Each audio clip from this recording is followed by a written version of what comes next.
What's up, everybody? Thanks as always for supporting the show. It would mean a lot to me if you would take a second to scroll down and hit that subscribe button to the Hoops Tonight YouTube channel, and then follow me on social media on TikTok, Instagram, and Twitter so you guys don't miss any of our content over the course of this season. All right, let's talk some basketball. Let's zoom in on the Bucks for a second. I thought that Pacers game was really concerning, just from the standpoint of like they didn't even make Halliburton feel uncomfortable. And I tend to think that the point of attack stuff that we talked about before the season with them, we might have undersold that a little bit.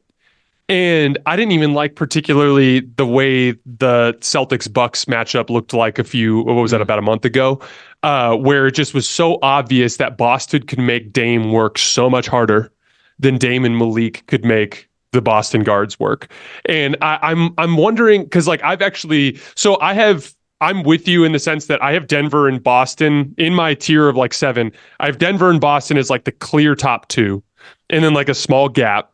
And then I actually, after last week, put the Lakers above the Bucks just because I think that physically the Bucks have some major issues on the perimeter that are going to be a problem down the line. Am I overplaying that a little bit in your opinion, or do you disagree? I mean, I like Malik Beasley.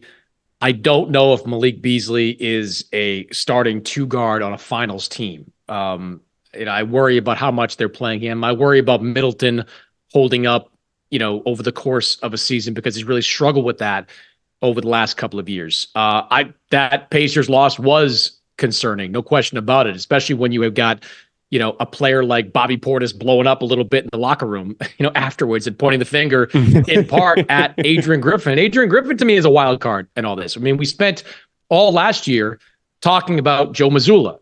What kind of factor is he going to be in the Celtics postseason success? Well, 20-ish games in, you have some of the same questions about Adrian Griffin. And I love Griff as an assistant coach. I love that he got the opportunity to be the head coach, but how the preseason started with Terry Stotts kind of getting broomed out of there pretty early. That was a concern for me because Terry Stotts was like the offensive czar of that team. You've watched this. They've changed their defenses up a few times, on the fly. They went from, doing kind of that trapping pressure defense to going back to that Budenholzer-esque drop coverage. So they're kind of, experimenting. They're a work in progress right now. So yeah, there are some legitimate concerns about Milwaukee.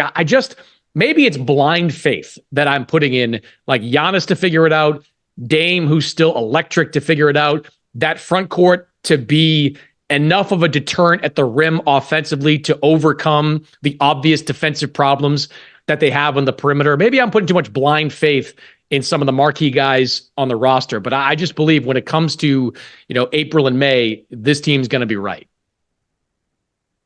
Yeah, it's tough because the other thing is Dame's not playing as well as he's capable of. He's like he had another horrible shooting night last night. Yeah. He's like he's a healthy 5% in effective field goal percentage down from what he was last year. I think you saw a little bit at the end of the Pacers game too, like some who should run the show here kind of thing going on, where they're all kind of looking at each other and they don't know what to do. So I definitely think some of that stuff's going to get worked out, but I feel the same way about the Bucks that I do with the Lakers, which is like, Malik Beasley shooting the shit out of the ball this year. Like whatever the Laker curse was, forget about that. Like he's making shots. All this stuff is great, but it's like, can he be the starting 2 on a championship team? Same thing with the Lakers. It's like, oh, Cam Reddish, like career resuscitation, excellent point of attack defense. But it's like I just think of a Western Conference Finals game, and I just think of Michael Porter Jr. completely ignoring Cam Reddish in the corner and basically just wrecking havoc as a 6'10" athlete around the rim, and like that being a problem. And so for both of those teams, I view them as like,